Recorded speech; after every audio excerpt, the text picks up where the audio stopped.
Oh man, we're live. We're live. 2 years in the making. I finally decided that, you know what? Bit the bullet. If we're gonna have a remote guest, let's break the internet and see if we can't go live too. So speaking of a remote guest, we have Breanna Demaline.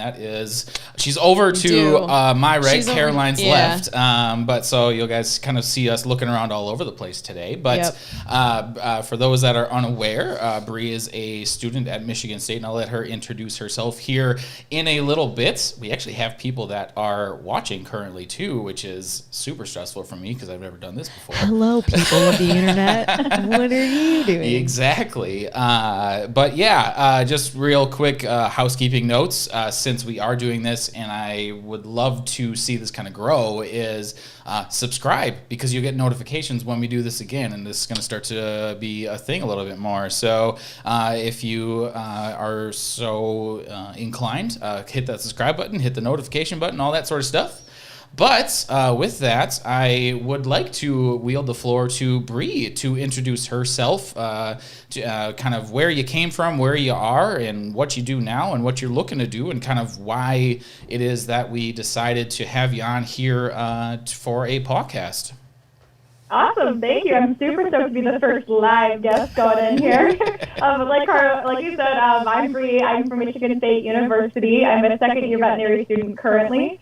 I am originally from Ohio, the cornfields, deep in the corn stalks of northwest Ohio, unfortunately. But I hiked my way up to Michigan for undergrad and ended up at Michigan State, which was my dream school for veterinary school, so I'm super stoked to be there. At Michigan State, I'm super involved in everything, including Veterinary Business Management Association, which is VBMA for all of our fellow veterinary students out there and for the veterinary organization. But I am the president for that one and have been pretty involved for the last 2 years here. And that's how I kind of met PAW in general, met Carlo, Katie, Ben, all those guys, met them my first year of vet school, and instantly got really like, I need to know these people. I need to know where they're at, what they're doing, and I need to know more. So we recently had a meeting for VBMA talking about everything that, we had meetings with PAW all the time, but we really, really liked them, and we kind of got more involved in what are the things that we need as students moving forward. And I kind of made a comment, I make lots of comments about this, but my top fear for veterinary school and getting out is where I'm going to end up. And I have goals of practice ownership, and I'm fearful that I'm not going to find that dream school. Mm-hmm. I'm super involved with VBMA and all the clubs. I feel like I've gotten a lot of knowledge on how and what the clinic I'm looking for, but I'm worried that it's just not there when I'm going out for it. So that's how we kind of got here. The infamous unicorn practice. Yeah. It's used quite frequently. Yeah. Yeah, so when you had brought that up, Bree, Carlo was speaking, but I was here obviously and helping out and all that sort of stuff. And actually, Carlo and I had one of those telepathic thoughts together, where it's like, oh, well, that's Caroline's story. Mm-hmm. So I was like, well, clearly we have to have her on here because Caroline, your journey, although it has been direct in field since kind of like 8th grade, that middle school zone, when it was like, oh yeah, I really want to be a vet. Right. The path has not necessarily been straight either. Correct. Your journey of getting to here at PAW, and maybe we don't know what it's going to be in the future, but at least getting to this point has been kind of weaving through a few different things. I mean, yeah, you can say I've been dicking around. That's fine. I can, but you've been experimenting, and that was part of the reason why I wanted to do the grit stuff with you as well. Yeah. Because there's when you work through that interest phase, right, working through the practice and trying to actually feel things out, and how do you do that well? You did it on the fly, kind of on accident, and there was definitely some learning along the way that happened. But that was actually one of the big reasons why, knowing what the book was and knowing that you and I probably share a little bit of that learning the hard way type thing.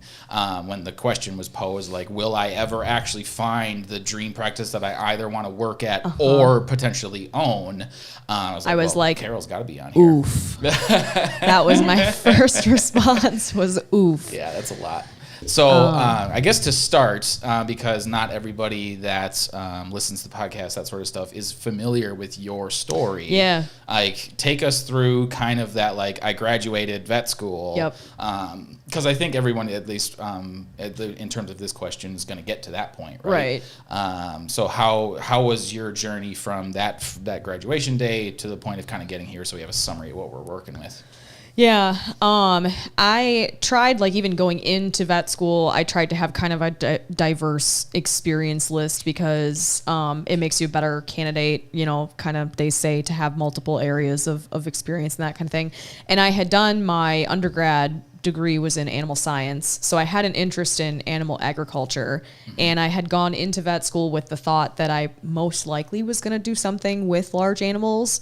I tried to keep an open mind as much as possible because they always tell you, like, through all of vet school, like, oh, you're going to come in and you're going to totally change your mind. So don't even get stuck. Like, it's the whole thing.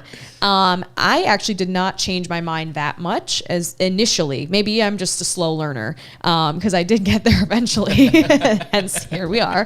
But when I graduated, I was struggling with where to go, like physically, geographically, mentally, all of those things.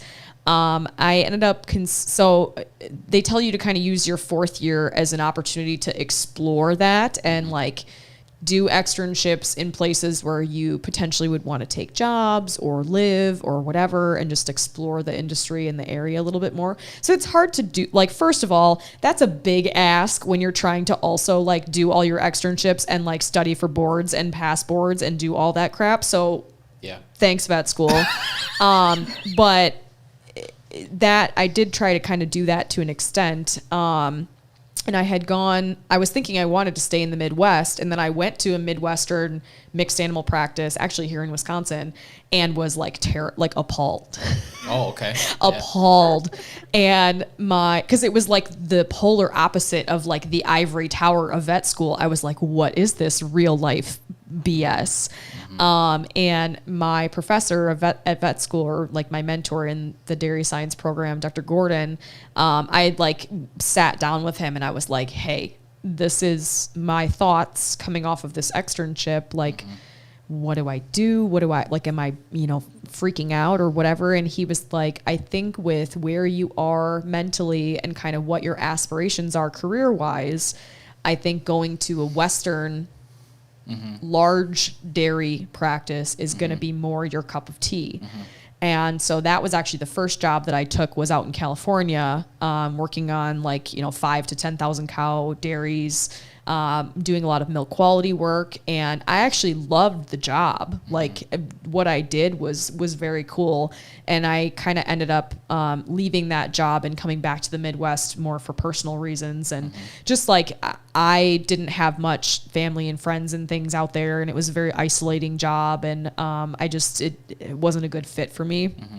So I ended up making the decision to come back to the Midwest. And again, you start the hunt of looking for the next practice and trying to check off all those boxes. And unfortunately, job hunting to some extent is a little bit like any other thing, where the more you do it, the better you get at it, like knowing what you want. It's sort of, I don't know why I always compare everything to dating. Hi, Riolo.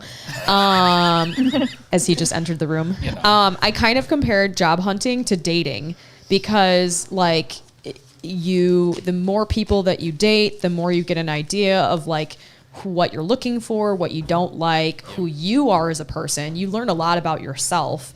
And job hunting is kind of similar that way. Like, you come out of school and, like, you think you have the list, like, I want a man who's funny and good looking and, like, gonna have a good job and whatever. And then you, like, realize that that's not realistic and that you just need to find somebody that you click with. Kind of similar with jobs too. I mean, I'm funny and good looking, so I don't know. We were joking yesterday about Adonis over here. I said that I had to put makeup on because I was going to look horrible this morning after working so late last night. But anyway, I digress. So as I got, like, job search after job search, like, going through, at each job that I was at, it got to a point in our relationship where I was like, I am now investing time into this, but no longer see a future for myself at this job. Like there's something about it that like either the way the business is managed or like the people or myself and like how it's affecting like my mental health. Cause that was kind of the final jump that I made from large animal to small animal was like, I can't be on call anymore. I have to go work at a practice where I can leave at the end of the day and turn my phone off and just be not at work. Just be. Yeah.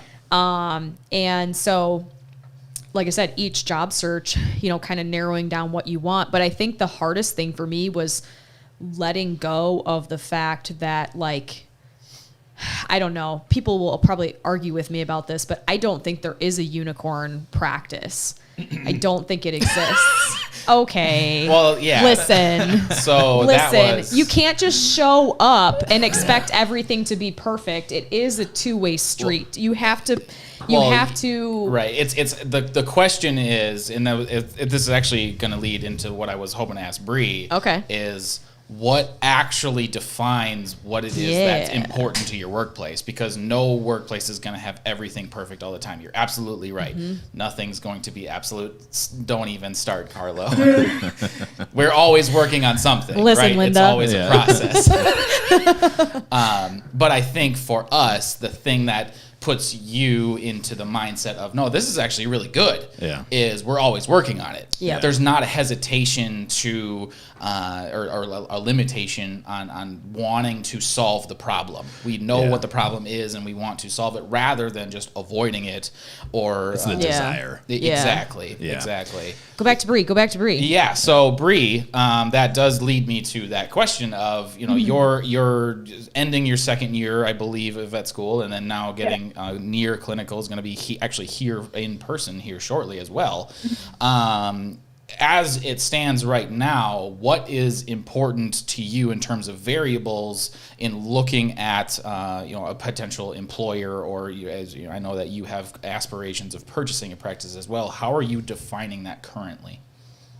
Yeah, for me, I mean, I think people use the word mentorship as a buzzword now, and I think people scoff at it at some point now. But I mean, really, mentorship is going to be, especially for me, importantly, because I want to practice own within the first 5 years out of practice, is that I have to get the clinical skills, be comfortable as a doctor first.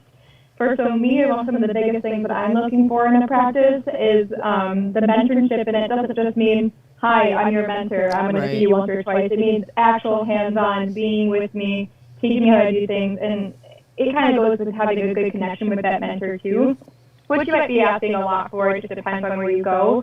Also workplace culture too, and a practice who generally cares about putting the effort back into their workers.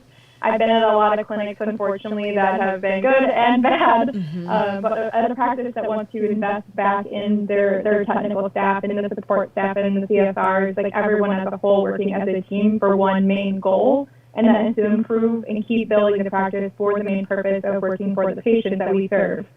So that's what I'm really looking for, is the workplace culture. Communication is a really big, important thing for me. I think that, for me, I've always said in my personal life and for veterinary medicine, is that I think communication can fix so many things and open so many doors in every avenue.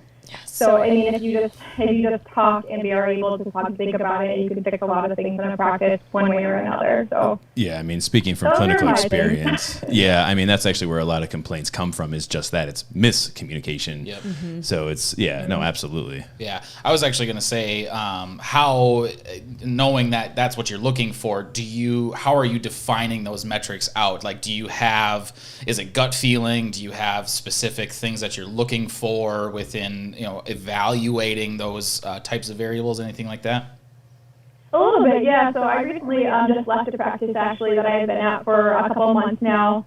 And with that, I was kind of feeling it out for a future job, too. And things that I was looking for with them is how their management deals with conflict resolution, how they deal with day-to-day things, what happens when there's a mistake made. Whether is it beratement, is it like, let's communicate, let's fix this and work for it, but where they put the focus on if there's a mistake made. And just kind of how everyone works together. It is kind of a gut feeling too, but I mean, things change all the time, and our first instinct isn't always going to be the actual what its reality is. But it's kind of a mixture of all those things right now.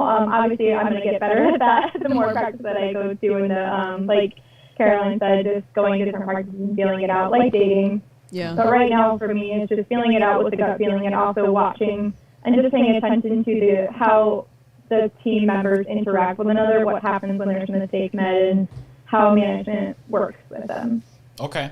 Yeah, no, I mean, it's hard to say specifically like what you're looking for without actually like getting out there, right? Because I think for you, Carlo, that was, the first 5 years was like not like obviously there's observing the variables, but there was probably a big part of it that was even just defining them out. Like, how was that first bit? Because your how do I word this the right way? The point of the mentorship and education program with PAW is to accelerate that time frame, right? So like yours was a little bit longer. Now, what was it that you're trying to shorten in terms of understanding those variables? Does that kind of make sense? Yeah, I was writing a note to Caroline there, but yeah. I see that. So I mean, I think, just even taking communication, I guess, is one part of that. Looking at all the different ways that we have the opportunity to fail. I think the first 5 years for me, I even want to kind of roll it back into talking about a little bit on how I objectively go through what I refer to as kind of the review process. Mm-hmm. And I think that's when we start to look at how do you know if you found the right clinic and so on and so forth. I think you're exactly right. I think the desire to grow, communicate, engage, those types of things. But I think what we're going to run into is that it's not there 100% in every practice. I think there's going to be some things that we like and some things that we don't like. And when Katie and I sort of made the decision we were going to start to transition into ownership, there was a delay there. So, I had already been working in the practice for 6 years, 7 years at that point. Mm-hmm. And once that switch flipped where it's like, wow, we could actually probably go through and make a difference here and in the community and so on and so forth. I kind of make a joke is that everyone started applying for their jobs. They just didn't know it. Mm-hmm. So it was more of kind of, a little behind the scenes, just how are we actually communicating and how are we actually going through conflict resolution? How are we actually approaching case management? What is our actual process? And of course, that's what then birthed our industry overview. Is it was a little bit more than just like us and our isolated island. And I think that's when we start to look at how have we gone through the last 5 years. That's actually when you and I started working together. We had this kind of buzz. Is this a problem at PAW or is this a problem in the industry? Because then it was a matter of like, oh, okay, well, and this is of course driving away from the victim dynamic. A victim assumes they are powerless. Mm-hmm. So it was more of what can we actually control as a group of creators? And I think that's what then sort of led forward into kind of these little microtransactions, these little things on the day-to-day. I think our biggest barrier overall over the last 5 years and in the future is actually how do you manage habitual behavior? So it's more of if there's things that are sort of ingrained in one, who we are as people or personalities, but two, I've been doing this job this way for the last 15 to 25 years. So how do you start to adjust some of that? So that's when we kind of look at the last 5 years, it's been a very active approach, a very active process to try to really break those things down into very small consumable variables. But even to kind of make a joke about your dating analogy, you have no idea how actually accurate the foundation. I do, because you told me about how you use the review process for dating. Yes. And I don't mean to bring this up, but it does drive a point because it has worked, and it's a very intentional. Yes, I am bringing it up. But I had, by the time I had gotten to kind of college years, as I had determined or was able to identify that there are certain anniversaries in dating you go through, and you can't go through an anniversary and then like hack it at the end. You can't have a 6-month anniversary and then break up 6 months in one day. Like that's kind of a dick move. So, it was more of like, okay, fine. There's 1 month anniversaries, there's 6 month anniversaries, and there's 1 year anniversaries. So I would put my relationships up for review at 3 weeks, 5 months, and 11 months. And it was a very objective process of being like, what do I like and what don't I like? And it might sound corny, but it's like even to the extent of writing those things down. Yeah. Because writing those things down do what? Generate an issues list. What can you do with an issues list? You can collaborate on an outcome, on a desired outcome. So we actually then kind of took that idea, and that is ultimately what birthed our education system. We have tiers 1, 2, 3, 4, whereas it's a little bit different for students, but for employees, tier 1, is really the first 2 weeks. Tier 2 is the first 3 months. And then tier 3 is every 6 months thereafter, where we just keep having these touch points of what's good, what's not, what can we collaborate on, what can we improve upon, what issues lists are we generating. And that's ultimately when you start to then say, well, what is and how do I know if this is the practice that I've been in? It's the same thing. You have to be objective about what is my interval of time. Bree, I think when we had a meeting here about a month and a half ago, I was thoroughly impressed with your time frame. 1 year, 3 year, 5 year, 10 years. I'm like, well, I don't know what she needs me for, but but the takeaway is exactly that, is that if you're dealing with a very progressive time frame, and I always say this, you can waste my money, but don't waste my time. So if we're looking at saying that time is the most valuable asset that we have to sell, it's just exactly that, is you have to go into the practice with a set of desires. What is it that I want short term? What is it that I want long term? And don't actually allow the day to day to force you or accidentally force you to lose sight of that long-term goal. Because I've been in practice for 15 years and I remember sitting in lecture hall. That's how fast that time goes. So to be exclusively objective on what's the desire, is the desire location, is the desire clientele, is the desire, practice style, practice size, you really have to then go in with those ideas. But it's just like, you write your plans in sand and your goals in stone. So you may find 1 year out, 5 years out, 8 years out, 10 years out, is that some of those variables actually change. And that's okay. But then it's a matter of just continuing to put yourself up for review, put the practice up for review, put the employees up for review, 6 months, 6 months, 6 months, 6 months, 6th month. And you come into those interviews with your first job, second job, third job on being very forthcoming with what those objectives are. And again, we know that jobs are everywhere. You as a veterinarian can get a job anywhere. There's practices for sale everywhere. They might not even know they're for sale, but they're absolutely for sale. But coming into that and saying, this is what my objectives are. Oh yeah, of course you can fulfill those objectives here. Okay, well don't worry, I'm going to be keeping an eye on it every 6 months, and that's kind of, like I said, we make the joke about dating, but it's exactly that, is you don't sign non-competes. Make sure that if you're in a geographic location that you want, that you're not getting boxed out by, sort of what are the non-competes, or non-interference is a new special word they like to have, is non-interference. Get rid of that. Sure. So, but again, it's just, you have to figure out what that is. If you don't necessarily care your geographic location, then whatever, non-competes are a non-thing, or whatever. I'll just move a city over. Right. So anyway, I know that was kind of a long little sort of monologue, but that's kind of the idea, is you may not know right away, and that's perfectly fine. There's nothing wrong with that. What I think is interesting about what you're saying is you're essentially trying to quantify what we've been talking about with the whole grit process, and being willing to try new things, but simultaneously getting to a point where you're like, this is no longer interesting or valuable to me. And I think, we've talked about the different struggles with that. It's like knowing, what was the time of investment? Was it time of investment, or what was the return? No, there's return on investment, but what we time sunk in, or what's sunk costs? Sunk costs. Yeah, that was another thing that I have kind of struggled with, and we didn't bring that up so much with the in the grit PAWCast that we did, but.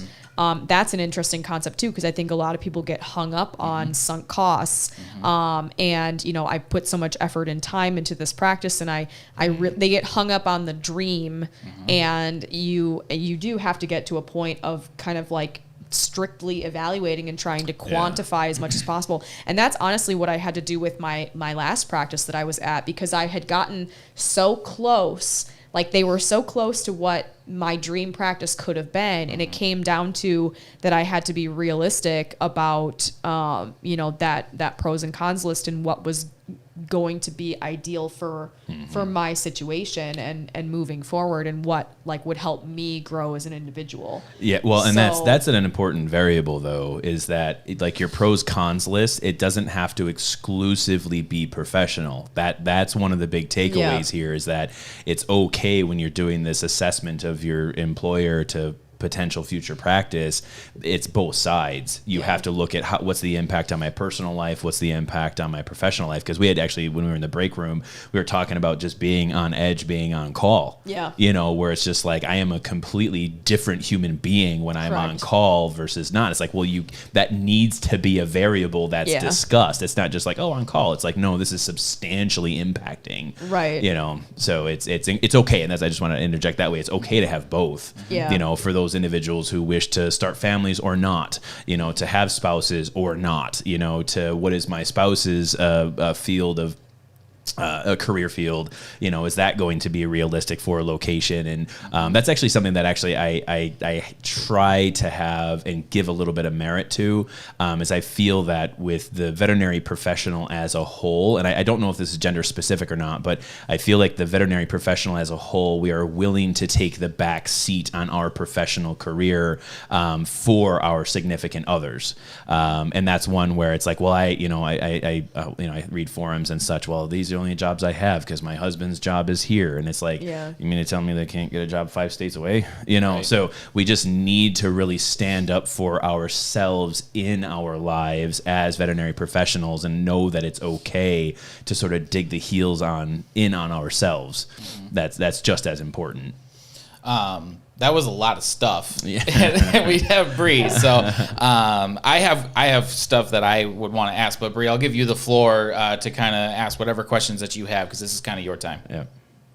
Yeah, so in doing that, I know Carolyn kind of talked about using your externships. So what if I can't use what if I can't use the externships because I'm doing all these different things and one I have my externship list and it's 20 pages long right now. I can't possibly be at all those practices in that time that I want to be at. So I guess I'm just worried that if I get out and practice and I spend the first 5 years, which are supposed to be my year 1, 3, and 5 year goals, trying to get to practice ownership in the time frame that I want to conquer the world, that I'm going to be spending so much time jumping, I don't want to say jumping practices, but evaluating, realizing that it's not for me, and then moving on, and then get in this rut of I can't find it, or I know it's a long way away, but I'm worried. I feel you. Because actually, I can't remember if I told... feel the stress? Yes. No, because I think, I don't know if I told Carlo this, but I literally told myself or convinced myself mentally that I had a 2-year curse, that I could never make it in a practice beyond 2 years, and that I just was never going to be happy. I'm never going to be satisfied. Sorry, Hamilton reference. Anyway, but I think you have to kind of become okay with it. And it all ties back into being okay with failure and, grit and being willing to try new things, but also being willing to walk away when you realize that it's not beneficial to you and not paying off anymore. And I think trying to, because again, I feel you, it's trying to get over the anxiety and the fear component of it and just embracing the fall, embracing the journey and knowing that if you keep a clear image in your mind of where you want to go and what you want to do, I think you will achieve that. And, however many practices it takes, however many, stepping stones you need to go through, just staying true to yourself and staying true to what you want to do is ultimately the thing, because that's the thing that I struggle with too, is sunk costs and being able to pull the plug and walk away when I feel like it's not paying off anymore. And having a clear idea of what do I want and that kind of thing. So you wanted to say something. Well, yeah, no. Let me, Bree, how old are you going to be when you graduate? 25. Perfect. Okay. Okay. No. That's great. So he's not disparaging your age. Yeah, I'm he's not just disparaging asking your age. information. No, at all. Yeah, it's a purely objective question. Yeah. I'm sure you've heard my podcast before on learning, earning, and yearning. Okay. So I know, like I said, I thoroughly respect your plan on 1, 3, 5, 10-year plan. But understand that if you look graduating at 25, you have until you're 50 to figure it out. Right. Because if you break it out into 3 stages, it's that's a long time. So you have 25 solid years to get it together. Now, I'm only going to put this into perspective. Look at what we did in 5. Right. So even if it's, and that's not a matter of look at what we did in 5 and now Bree, guess what? You need to go ahead and invent all that stuff yourself and you need to figure all these things out. So there is a little bit of slush in there just in sort of what we are bringing to the industry with our education portal, with a lot of these other things. And I'm not just saying that we're, necessarily the solution to everything, which we kind of are. But anyway, so I'm just saying that, plug. Is that, so what I'm just trying to establish is like, it's okay to have those feelings because what? You're actually asking the questions. There is a difference between completely being blindsided these things when you turn 50.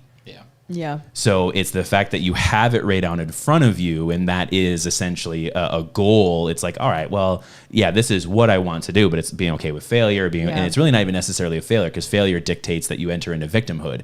Is that it's really a fall. Right. So it's. I'm using failure in the PAW definition of the word failure. Because there is a negative connotation to it, but we should really learn to kind of strip that negative connotation away. Yeah, and that's where Ben had actually come up with the fall tolerance, which is kind of how we think about it more of if a plan doesn't work, all you're doing is falling back and you make a choice to either become a victim or become a creator. And it's just that same loop,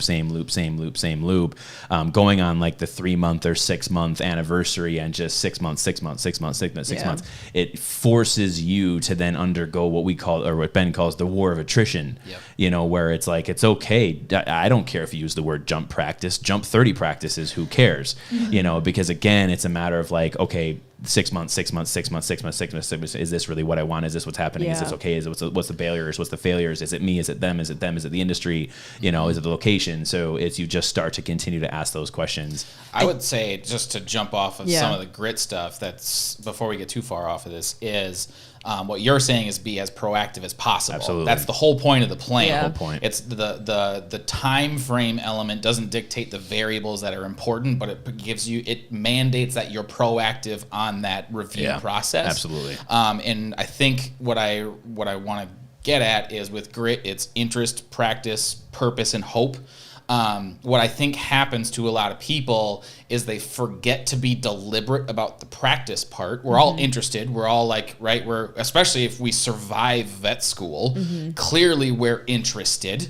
So now we're into practice, and now it's like, well, what works? What doesn't work? We're getting through fall tolerance. We're collaborating. We're being accountable. All of the stuff that we just talked about. But when we're not proactive, what happens is we lose hope. Hope is the thing that colors all of those things. And if you're not deliberate about being in front of the triage of life, you're going to lose that hope. And then it's really hard to get it back and maintain interest and still believe that that purpose is really where it is that you're supposed to be. So just to kind of put those ideas on this whole thing, I'm like, that's really, you're just trying to be as proactive as you can and not lose hope. Yeah.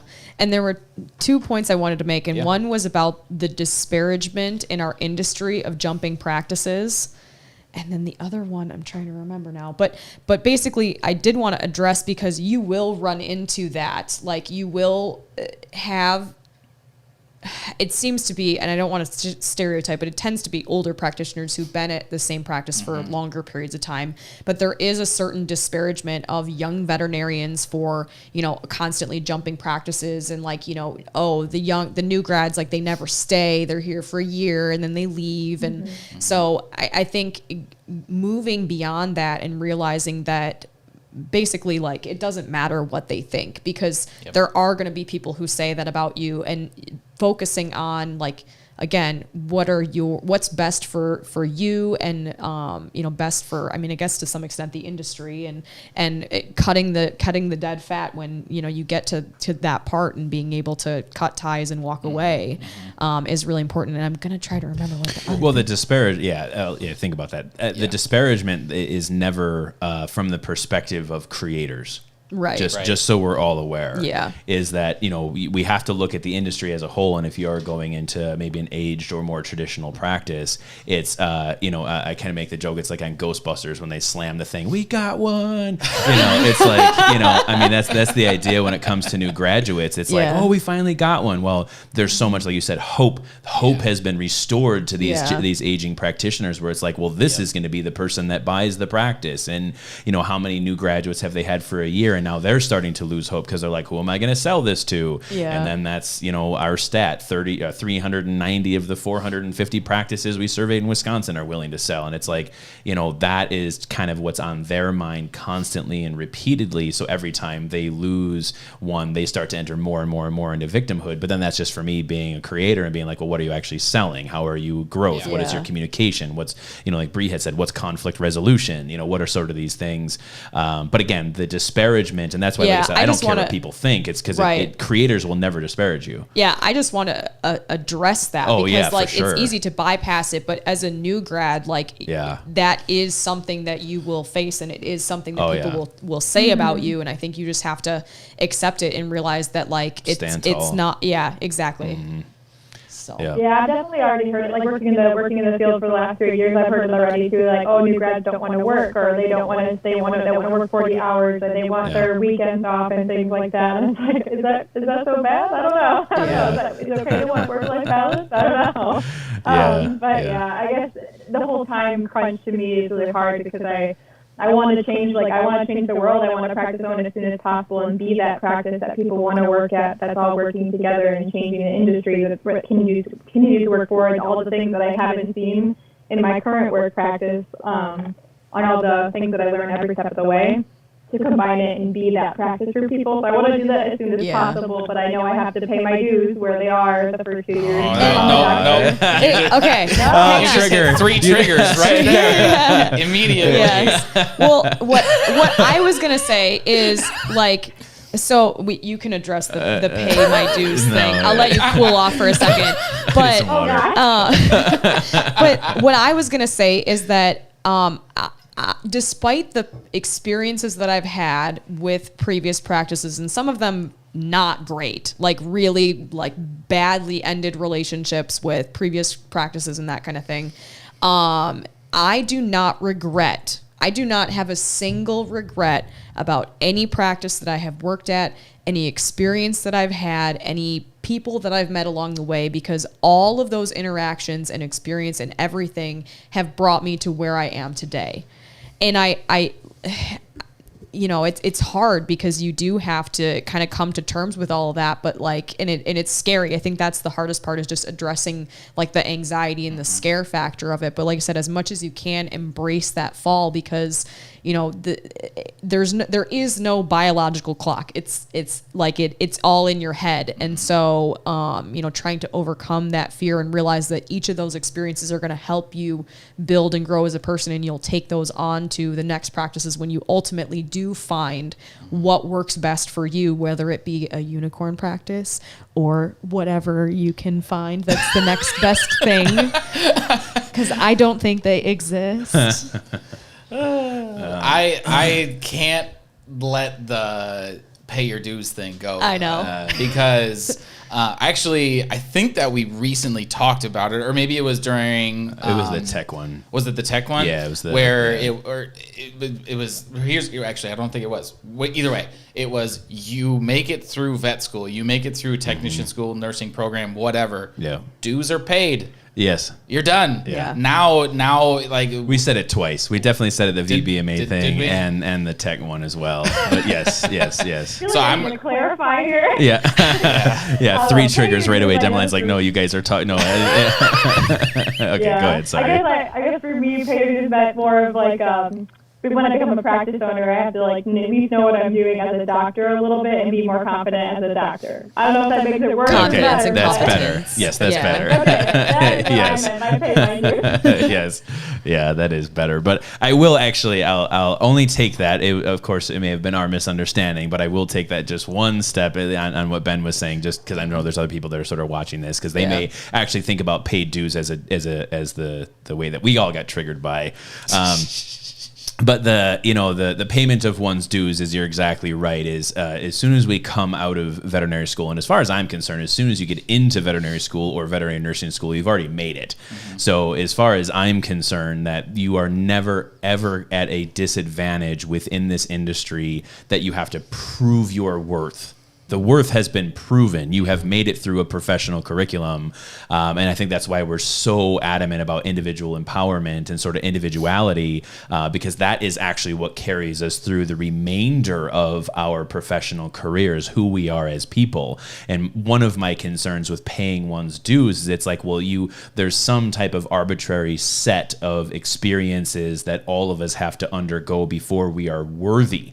And it's like, no, not at all. We can use those, like Caroline said, we can use those experiences to change our perspective, to, grab knowledge or become more wise. And, I think that's important from, like you said, Demaline, an experience standpoint. You're just going to become a better practitioner.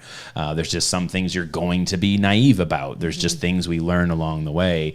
But yeah, we should never, ever feel that we are in some way, shape, or form indebted to any level of tradition, which unfortunately is what has been the driving force for the corporatization of the industry, and that's why part of our industry overview, part of our lack of self-worth is debt to income ratio, is then we are now under the assumption that we are at the mercy of our debt.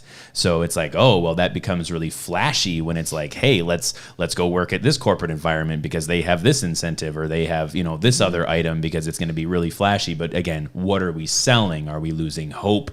Are we losing some of these other things that we are passionate about? So kind of embracing the idea that we are worthy to be the world changers, that we are worthy to make a substantial difference both locally and within the industry as a whole. We're already there. We are worthy to do that because we are intelligent humans that are doing what? We're serving a purpose. There's nothing greater than having a common cause that we can all fight for. Yeah. You are already worthy by serving the same purpose. So I know that's not me, not what you've been saying, Bree, but if there's anyone who resonate with it though. Yes. It's interesting because I was literally just watching a video clip last night and someone was talking about being overwhelmed by trying to achieve. This was more from like a social justice standpoint, but just like trying to come to terms with the fact of like how far that this particular person wants to go and like take things. And she was talking about how she has kind of taken solace in the fact that she looks at it as a relay race. All of us in the veterinary industry, we're all running this relay race. And all we as PAW can do is take the baton from previous generations, which is the whole standing on the shoulders of giants thing that you've talked about. Take the baton, run as fast as we can to pass the baton then to the next person, the Brees of the world. Pass the baton to the next person, so then they hopefully can get a step further, a step faster. So no one person has to save the world or change the world. It's the accumulation of all of us running this relay race and trying to get to as far and as fast as we can. Well, and that's sort of taken Simon Sinek's idea of the infinite game. It's actually taking that a step further. So it's not necessarily that there is one business that we are going to push as being the front runner in the industry. I mean, we talk about Paw Health as being more of a movement than it is a corporate structure. We're building a network of like-minded veterinarians who are here to serve the same purpose. You're exactly right. What happens when 2 becomes 4 and 4 becomes 16? Right. It's the idea that if we are, and like you said, that relay race, to me, the infinite game is the movement of purpose. Right. So if we can take that and move forward with it as a whole and as a collective, not like you said, not one person is actually in charge of everything. Not one person is in charge of every business. Not one corporate structure does have, 50 different units, 50 different practices, 100 different practices, and it all comes down to their, corporate management. That ain't this industry. Yeah. So what's the quote from V for Vendetta where he says, I am not a man, I am an idea. Yes. And ideas are forever. It's essentially ideas don't die. Right. Yeah. Exactly. Or if you're a baseball fan, it's heroes. Heroes are what is it? Heroes are remembered, but legends never die. Yes, that's where I Yeah. go to, because Babe Ruth is, he's of course. great. Sports. Legendary. Yes. Sports. We're sporting. Ben, sports.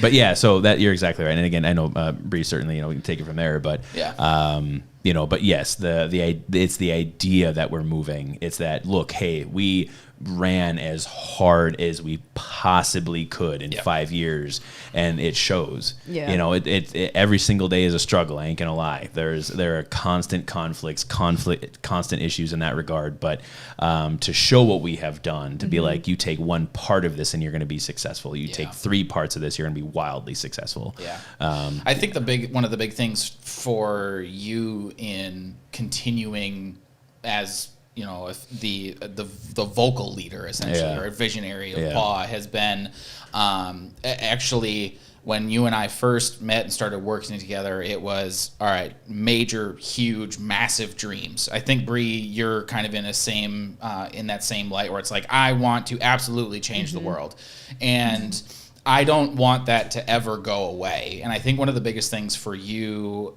in working through that process was becoming effectively patient. Yeah. Because when we first started, it was like, you're going to bite off way too much. You're going to try and take on too many things. Because I don't remember the exact phrasing, but it was like, well, what do we do first? Yes. All of it. Yes. All of it. We can't do that. The famed meeting where I was forced to leave the room. Yes, that one. Yes. So, but even though it was like, okay, we have to just put some of this on paper, we have to make this thing, it was for the intention of becoming effectively patient. It's not that we're going to try and go slow. It's essentially how fast can we go without falling over. Yeah. And I think when you're looking at those first few years out of school, you know, especially like, let's say you're walking to a new practice that you didn't go to a clinical rotation at, it's just like, I think this is the right one. Yeah. It's not about making those enormous major changes. I mean, actually, the thing that made me think about it was you bring up the idea of social justice. It's like, sometimes you just try to take on too many things. You can't change the whole system in one fell swoop. You got to take those microtransactions and make things a little bit better every time. And actually, oddly enough, which is a weird correlation with Jordan Peterson's clean your room. Right. Like, get your own shit straight first, you gotta. and then help one person make one small change in what they're doing, or just in a process protocol, clarify how it is you do something in the clinic.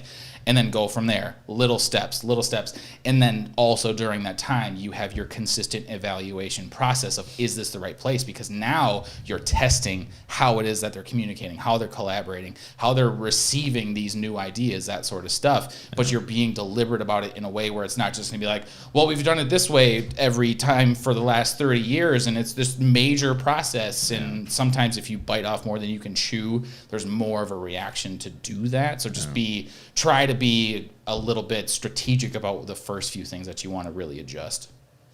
Bree. Yeah. I do have a question. So I know we were talking about kind of like using the dating process when we first get out and taking the stigma away from, like, you can practice jump. It's okay to practice jump, and if that's what you need to keep moving forward, then you can do that. How long do you, I don't know, how long do you wait out of practice? I mean, that may be individual, like, based on what's happening and what you see, but how long is sufficient time to know? Yeah. Okay. Me and Real are gonna approach this very differently, because his is the whole quantitative and mine is the qualitative.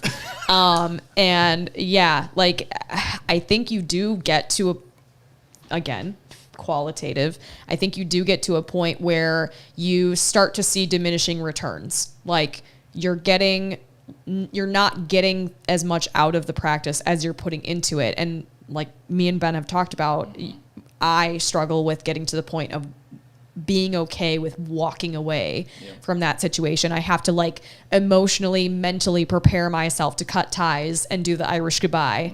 But I think, Carlo's approach. Oh, the Irish goodbye is the peace out. Yeah, you just leave. Like when you ghost things. Yeah, you just ghost it and leave. Yeah. And I think Riolo's approach is a good one, where every kind of 6 months to a year, stepping back and evaluating, where am I at? Am I achieving, what I want to be achieving? What are my issues? Are those issues being addressed? How is the clinic handling those things? Are they actually, being active? Because that was the roadblocks that I started running into at, like, my most recent practice. Is just, I felt like I kept running into the wall and I wasn't getting anywhere. And I was like, I am going to run myself ragged. Like, there is potential here, and I care about a lot of these people, and I am still, like, getting a lot out of this practice, but I will burn myself out and am not going to be able to achieve. And then there's just the roadblock of ownership was removed from me. So like my ability to actually influence what was going on in the practice because we were bought out by corporate was like a huge immediate roadblock. But and we kind of had conversations along the way as you were having a Riolo helps. Yeah. Yes. Yeah. Yeah. And it was, I don't think that when you were kind of going through each of those things with actually both of the practices that you had been at, is that you're right. It does help having a Riolo just because, again, a part of it is like, for me, I'm not in it. So kind of having someone... A litmus test. Yes. And that it doesn't necessarily have to be a Riolo. It can absolutely be a significant other. I knew you when you were in veterinary school. I knew you when you were an associate vet. I knew you when you were an owner. And it's like, you were this person then, and now you're so much more on edge. I mean, there's so many different ways that you can have people in your lives kind of be like, this is totally obviously not working for you. Yeah. But there is... now, I will say this. A huge part of what I do is actually based on gut. Yeah. And a lot of it's based on feel. I try to be as objective as possible. But the other part is there comes a point when you start to, if you look at our star chart in confidence is actually in part described as a willingness to commit. So it's when you commit to an idea, or you have that, I think I have it listed in there as conviction. So a part of conviction is like, I don't know that this practice is working for me. You know what? I'm going to quit. Just conviction. That's going to happen. I'm out of here and I'm not going to look back. It's not a matter of what it could be or what it was going to be or how it could be. So that's why when I start talking about, Bree, to answer your question, what's an appropriate time frame? A huge part of that is actually gut. It's like, it just kind of doesn't feel right. And that's why I kind of said feelings. Yeah. A lot of what I do is on feelings. Actually, I Dr. Dane, when we had built the building, we were in here the first couple months or whatever, he had actually given me more credit than I was due. He was like, I bet you got this down and this calculated and this calculated and, this and this revenue and like per square foot and all these different things. And I was just like, yes, but part of my confidence in the process was it's like, no, we need a new building. And it's like, well, I could, because my feeling is here's what has happened in 2 years. Right. My feeling is that in the next 3 years, it's going to be freaking bonkers. Right. So a part of that kind of goes the same way as that. And that's why actually I have conviction written into confidence is because conviction doesn't mean you know what you're doing. Yeah. Conviction is that you're willing to commit, and this is what is the best decision for me right now based on the variables that I have. Yeah. And then for me, there is, I think you should learn from the past, but I don't necessarily beat myself up because of the past. Yeah. Mistakes. I should have done this. I should have done that. Cool. Yeah, maybe I should have, but you're going to know that different for next time. You're going to learn. Yeah. So that's why, again, I actually, I don't think that we have exclusively a different perspective. Yeah, actually, you're right. I just have they my are very similar feelings in like a you little have different words. Like 2 dram bottle. It's so small. They're packed in, but it's like a neutron star. All that gravity is packed into a very small space. But I think what that helps you do, because I was thinking about this as you were talking, I think one of the issues that I have that I struggle with is the longer that I'm in a practice that I start to like lose that return on investment. My gut's telling me like, hey, I don't think we're very happy here. But it's so quiet and I don't have immediately that conviction. I have to like work myself up to it. And partly what it is and partly why that litmus test is helpful is because I start to gaslight myself of, am I the problem? Like, I think I talked to you about this the one time. I was saying that I was concerned that I had a failure mindset and that everything, the two year curse rule. Yeah. I was like, it's me, I'm broken. And I finally talked to you and you were like, you are the epitome of a growth mindset in a failure environment. Yep. Yes. And so having that litmus test, having somebody who can tell you like, no, it's not you, it's them actually. Yeah. And like I said, for me, it was finally sitting down and physically writing out my pros and cons It's list. awkward, isn't it? Like it's Yeah. super weird, but Yeah. it forces you to like really sit down and think about those things. And so you really could be doing that like every kind of 6 to 12 months and helping to kind of quantify, because your feelings do kind of get in the way. And as, like I said, you start to lose hope, you start to lose conviction, you start to lose confidence, and the voice gets quieter and quieter. It's like, we're fine. We're actually fine. It's like, it's fine. And everything is fine. And so listening to that voice and sitting down to write down what is the voice telling me and where do I need to go from here? I think that would be very helpful. I think just to glean some insight off of that red book that's right there, one of the first sentences that's in the What's word, the red book? it's the Good to Great. Okay. One of the first sentences in that book is the mortal enemy of great is good. So if you, I mean, to me, the litmus test was, are you telling yourself that this is good enough? Because if you're telling yourself that it's good enough, you're just trying to cozy into where you are. And some people are okay with that. I think we've talked about that a lot. Yeah, that's But fine. when you're talking about earth-moving ideas, right? Right. When you hear yourself say, this is good enough, it's probably not. It's probably going to be the thing that's like, you have now accepted the innate barriers that exist within it, and you're probably never going to get past them because you've just accepted the fact that they exist and they're not ever going to move, but it's good enough. For me, the good enough was, why is everyone else able to do this and tolerate this and I'm not? Why am I the one that's unhappy? Why am I the one that's always leaving? Because you're not what's a sheep. Broken? Right. But that's the thing is, I was like, what's broken about me? Yeah. But it's like, you're not broken. You still have that hope and you still have that passion. And you have to lean into that. And just basically it comes down to being self-aware and knowing what you want and being able to go for it.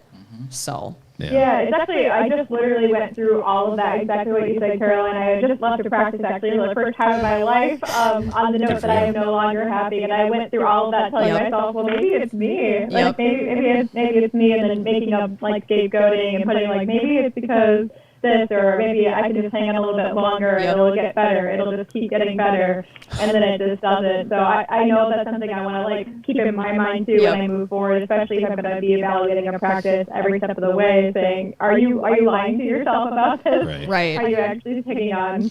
But I did want to ask is, when you leave as a doctor, do you think that I mean, with your experiences, if you leave pretty quickly, like 6 months or a year after, and you move on to another practice, is that, I don't want to say look poorly, or how does that reflect when you go to a new practice?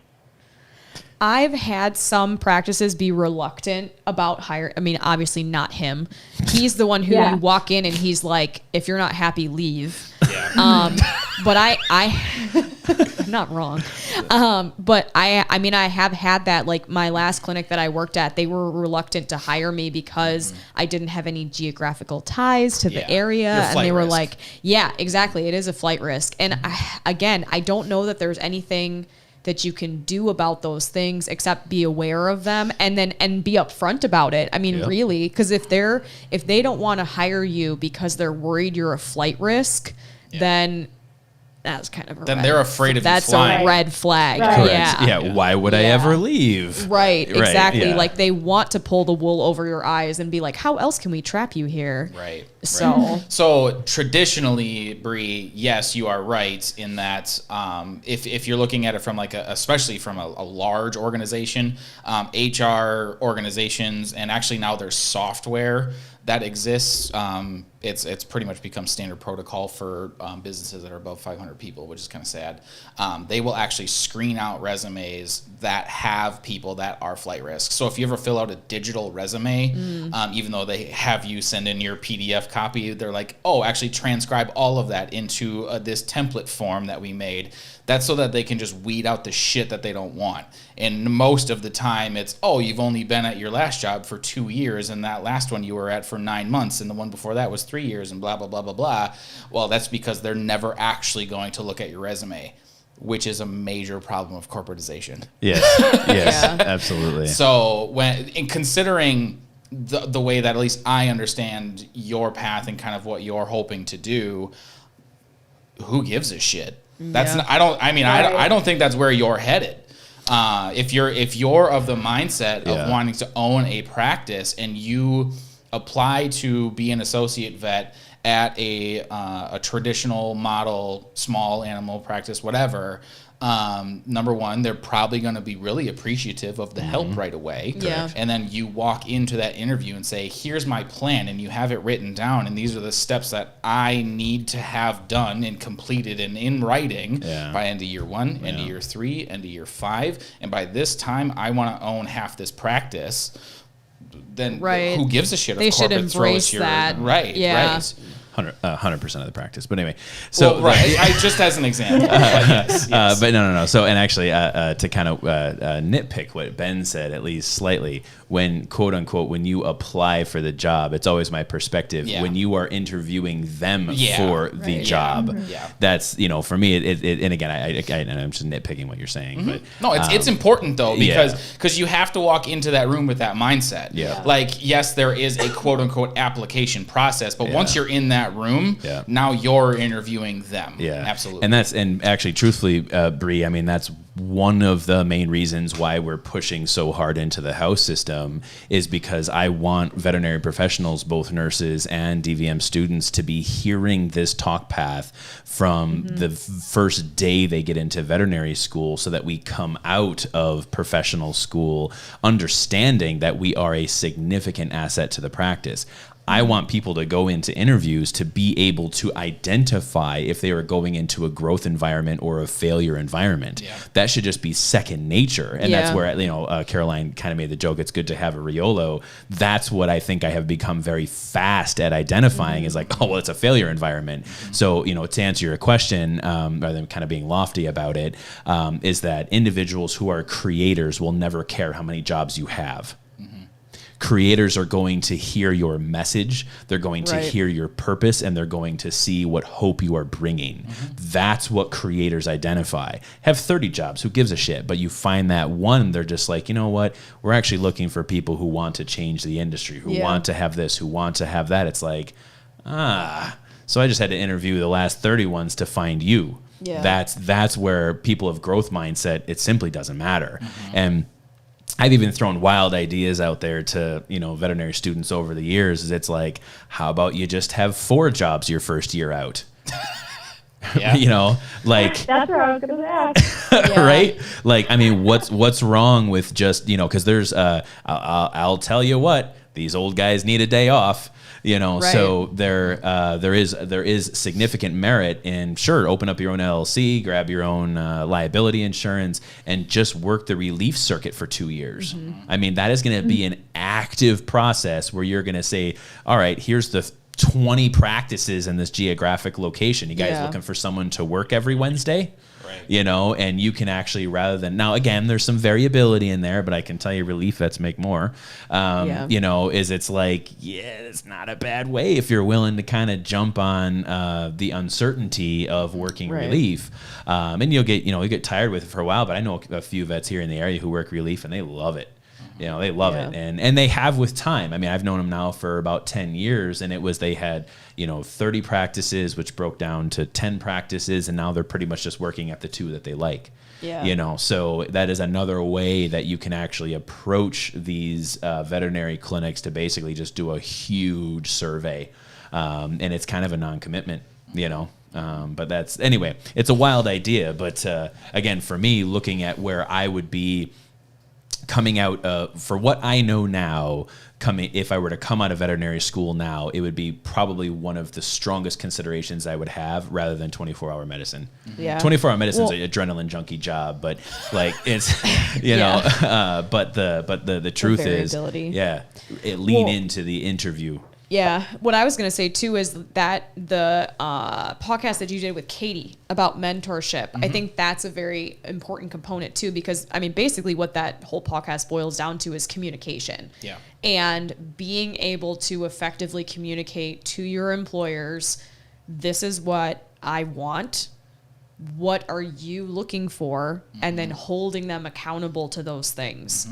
And so if you can walk into a job, that you're interviewing, or yes, That you're you're interviewing, and tell them this is what I'm looking for, I think that immediately sets up basically guidelines and boundaries as far as how you communicate, it can only be beneficial to you as far as, like I said, determining exactly how that relationship and interaction is going to develop over time. Yeah, it's the reason why we changed unity as a core value over to collaboration. Yeah. So you had said, it gives you a metric to hold the employer accountable. Well, you hold, or even a mentor, you hold them accountable through collaboration. Yeah. And you're starting that degree of collaboration day zero, actually. Right. Because it's part of the interview process that you're like the collaboration, communication, accountability, core values, purpose, future, all of those things. And and that's why, like I said, a big part of why we're trying to push all of this into the house system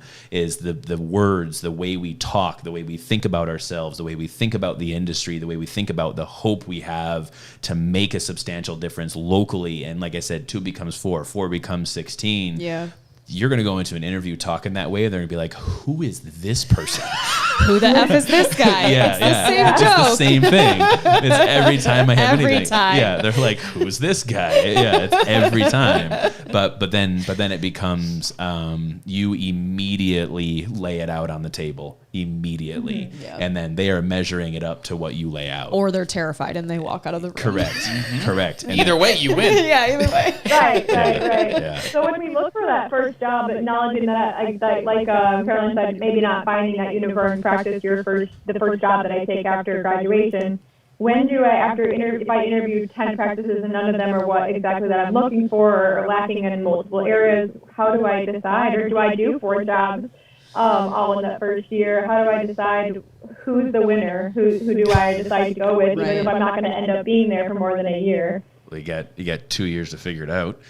It's true. And that, so again, I think that's part of to roll out year 1 as veterinary professionals. And again, talking about the house system and all these other types of things is that, again, I mean, if we're talking, 'cause like I said, I really want to be cautious because I think there is a ton of value in being an associate veterinarian. I think there's a ton of value in being an employee as a veterinary nurse to help move the movement, so we're all pushing the business in the right direction. But when we're talking specifically about entrepreneurs, it is a sort of a different conversation that we're having from the beginning. And that's why for me, part of it is we like you, Bree, we need entrepreneurs to start to revolutionize these practices. So as we have more students coming through the house system, through Michigan State, hearing these things, it's like, oh, we have a practice here, a practice there, a practice here, a practice there. So it starts to spread and infect other clinics. Infect, yes, and other universities and those other things. So again, I just want to be cautious on that. We're just kind of talking more from an entrepreneur's perspective. But coming out of veterinary school, being an entrepreneur, that nights having your work-life balance and nights and weekends thing, LOL for about 5 years.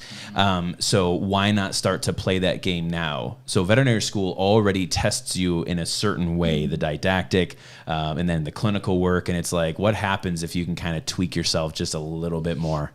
What if I see that I'm going to, every Monday night, I'm going to do this at this practice, and every Saturday day, I'm going to do this at this other practice. And like you said, you were at a clinic. I apologize. I think you said 3 months for the practice you just quit from, Bree? I was there for like 9 months or so. 9 months. Okay. So again, just doing what you're doing, actually starting to experience those things while you're in veterinary school, so that once the time comes, you've already gone through maybe 5 to 8 practices in your educational career. Yeah. So now in this amount of time, you've already kind of started to do a little bit of scout work.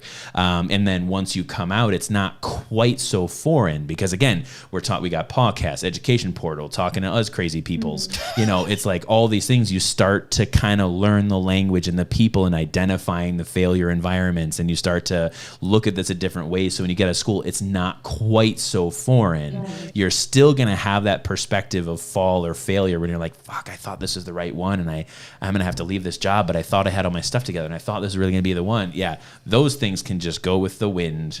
They can just go right out of your mouth and down the road because it's like, nope, conviction because Yeah. I'm confident. What I have is something to be valued, and that's what we talk about. At least the what we call a State of the Union address that we had just the other day is that's what I talk about. It's we have the most valuable gem in what it is that we're building, and that gem is hope. The hope is it can and will be different, and we're the ones that are going to do it. Failure is not even an option.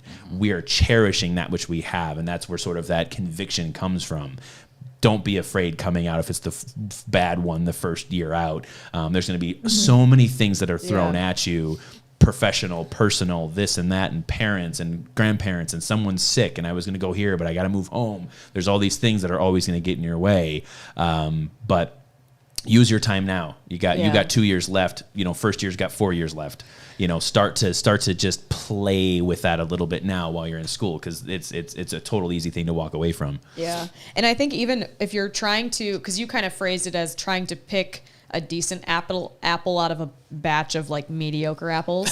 And so I think in that case, I mean, definitely like making pros and cons list and kind of trying to narrow things down, trying to quantify it as much as possible probably would be helpful. But I think at the end of the day, a lot of us go off of gut instinct. And I think you get to, I've done this thing. I have this theory that about flipping a coin. You can't make a decision about something. So everyone's like, oh, just flip a coin. When that coin is spinning in the air, which way you want it to land. And if it lands and you're disappointed, go with the other option. So sometimes Carol, I hate to tell you this, but that's genius. It is genius. It is genius because the moment that you've decided. And so I think, like I said, even if it's not a perfect fit, if you're like, I have good vibes about this, I would go with that instinct and try to, lean into it and see how far it goes, and doing those assessments at 6 months and a year and see how things are going. And do you have the opportunity to influence and change things and grow that practice into a potential unicorn practice? There is a potential there, but I think it ultimately comes down to following your gut and listen to the voices. And what they're telling you. Yeah. And that's, and that is hard for us. We are scientists. Oh yeah. As a whole, we want the values, we want the metrics, we want the objectives. But sometimes someone just needs to tell you to take the tumor out. It's true. True story. Last night. Yesterday? This is from last night. Yeah, the 7-pound tumor. Yes, and it's exactly right. I mean, I was kind of making the comment last night that every time I come up to a barrier, and surgery is a perfect example. We went in with a plan. We thought this thing had a splenic tumor. It was going to be a quick slice and dice, 45 minutes. I was out of there, and it was like I made my linea incision. I was like, so what's that then? And it turned out to be it was a 7-pound tumor originating from like the right side of the bladder trigone. Like, why would that be sort there? Of, kind of. I think it's a teratoma, but anyway, like I didn't know what to really do, and then Mariah was just like, so just take it out. Right. And I was like, okay. Oh, okay, all right, yeah, I'll just take it out then. So like overwhelmed. Yeah. Overwhelmed. All the thoughts. Brain is like on overdrive. Spinning. Yes. Just wheels are Yes. spinning, and someone just needs to tell you. Yeah. Just take the tumor out. Yeah. No, and that was from my very first job, and that's actually why we talk about empowerment of staff so much. My first job was in a 24-hour practice, and I was the only vet. I didn't have a safety net. I had a mentor there during the day. Christy was very, very helpful very early in my career, and props to her. But at least in the moment at night, it was absolutely the licensed veterinary technicians and support staff that got me through it. That's why, again, for us, we toppled the totem pole. I wouldn't be where I am or who I am if it wasn't for them. But it's exactly that. It was the first time I did a GDV, and I was just like, I don't think I can do this. And they were like, just save its life. And I was like, oh, okay. All right. Yes. So sometimes you just need that little push, Right. Take the leap off the cliff. Yes. Yeah. Just, hit 50% of the rocks before your chute blows open. It's fine. You'll make it. You'll it's make fine. it. I absolutely promise. You have to work really hard to be unsuccessful in this industry. Yeah, Encouraging. actually. I like that. So I'm like trying to finish the hardest year of school of my life. I'm like, yep, that'll work. Yeah. I don't want to take too much of your time, Bree. And normally we do try to keep these at about an hour, which we're roughly there. But I also don't want to leave this conversation with you having unanswered questions. Yes. And we've gotten really, really lofty and really direct about some stuff and all that. So in where we started, right? Like, will I ever find my dream practice? Was there other stuff that was kind of on your mind that you wanted us to kind of go over with that?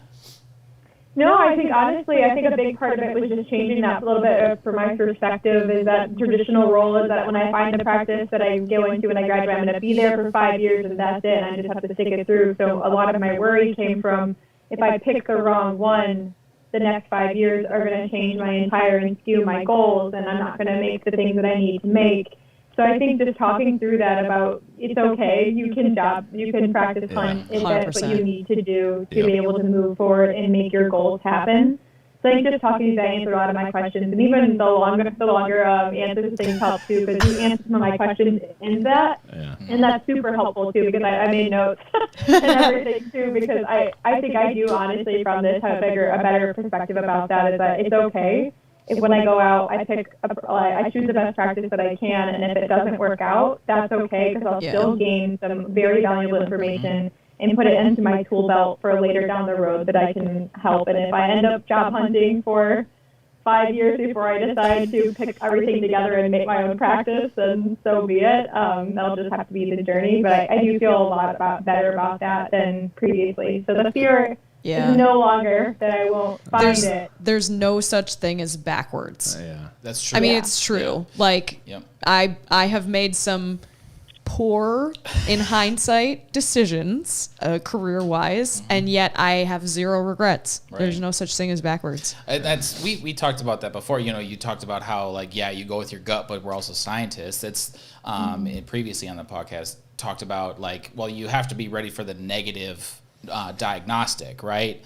Like, if you have to go in and okay, if we run this blood work and it gives us nothing, like what does that mean? We still learned something, and you have to. So as much as, you know, when you're working through your veterinary curriculum and getting out into practice and figuring out how to have that talk path with people that have no experience in understanding what those variables mean, you also have to be able to do that to yourself. Like, what does it actually mean when I learned that this is not what I want? Because I've learned something. It's just, I just didn't, we didn't hit the nail on the head, but we still are progressing forward. That's Fail Forward, I believe, was the first Tuesdays with Caroline that we ever did, too. Probably, Yeah, and actually, I mean, one of the most valuable, and I've learned a lot of valuable things in my career, but I think one of the most, and I think this came up in a podcast before, but we had an older veterinarian who she had owned her own practice. She had sold it. It was a mixed animal practice. She was working for us Relief after she had transitioned back to the U.S. And it was right about the time, it was just before PAW had sort of became, we didn't buy it yet, but it was still when I was thinking of all these ideas. And the question she had asked me was, how is it that Katie and I are so competent in our job? We were only out of school 5-6 years, and this veterinarian, she's like, you're running circles around me. She's like, how is it that you've gotten to where you are? And I said, well, when I came out of school, I knew that I was at a disadvantage. I had dues to pay. I know that I was going to work as hard as I could, learn as much as I could, read as many books as I could, teach myself as many things as I could, absorb as much as I could, because I need to keep pace with all of the other veterinarians in the community, because they have experience and they are doing this too, and they're working as hard as they can for cases and so on and so forth. And then she laughed me out of the room. And I was like, why are you laughing? She's like, what do you think we're doing out here? And I was like, well, all those things that I just said. She was like, no. She's like, we're just kind of getting to the end of the week, And I was like, but what about it? She was just like, oh, she's like, okay, I get it. I understand. That's why you have excelled. But basically the big takeaway is she's like, nobody's in charge out here. Nobody knows what they're doing. We just sort of, no, I swear to God, they all just sort of started practices in the 80s and 90s. Yeah. And it was actually Remington, one of our CSS, was watching me do surgery, and she was like, last night, she was like, how are you going to take this 7-pound tumor out? And I was like, I'm just going to take it out. And she was like, that's fascinating. How are you just going to take it out? I was like, well, the fact that we even do surgery is bizarre. Correct. Like we open things and close them. And take parts out. Yeah, like to us, it's so second nature that 150 years ago, someone was like, I'm just going to do something with this knife and some alcohol, Right. So it's like, there really isn't anyone in charge. And I think, like I said, it's one of the most valuable things that I came to. And that's why, again, my perspective is just really pushing how valuable the shared purpose and coming upon hope and passion. And because that is something that they don't have. Yes, actually. And to give Bree a vote of confidence, after we had the VBMA meeting the other day that I sat in on,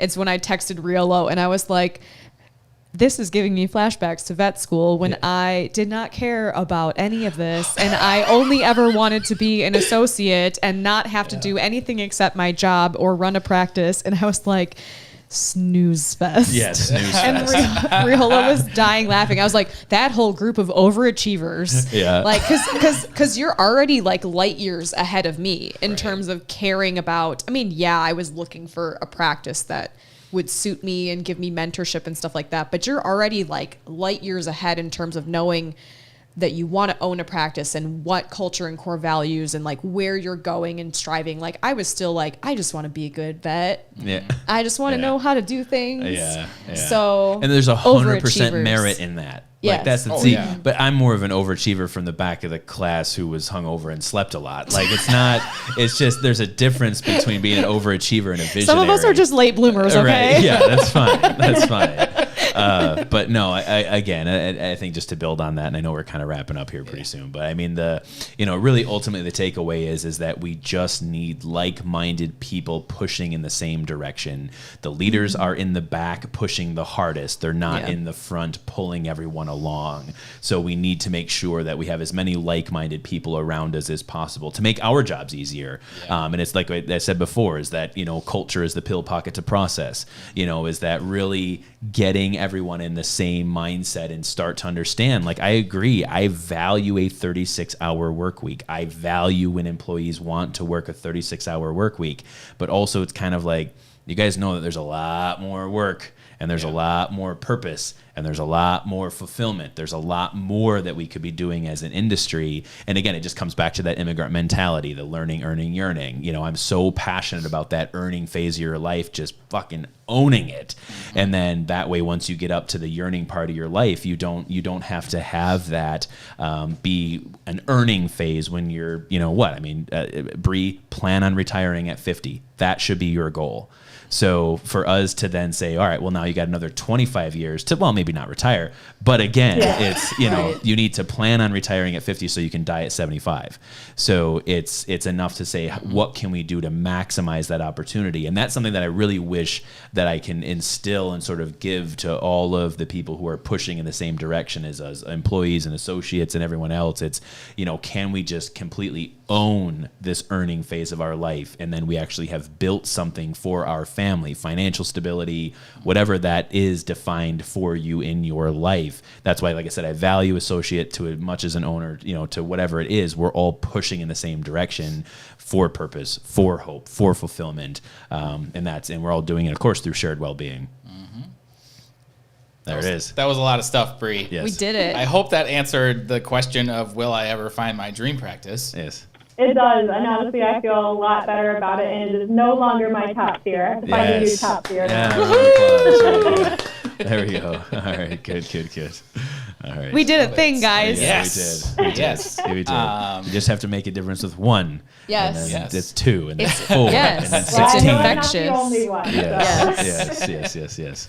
So, okay. All right. So I mean, with that, Bree, any final thoughts before Carlo takes us out? No, I think we're good. I'll see you guys in 2-3 weeks from now. So I'll see you guys real soon. We won't have to worry about Skype issues or stuff like that, which will be great. Yes. We can do this again and talk about now what your newest biggest fear is. Right. Yeah, I'll have to come up with that. Yeah, that's fine. I'll work on that. All right. Okay. Well, Dr. Carlo, I believe it is your turn to Okay. take us out. All right, guys. Thanks for attending today's first official live podcast, and we'll see you next time.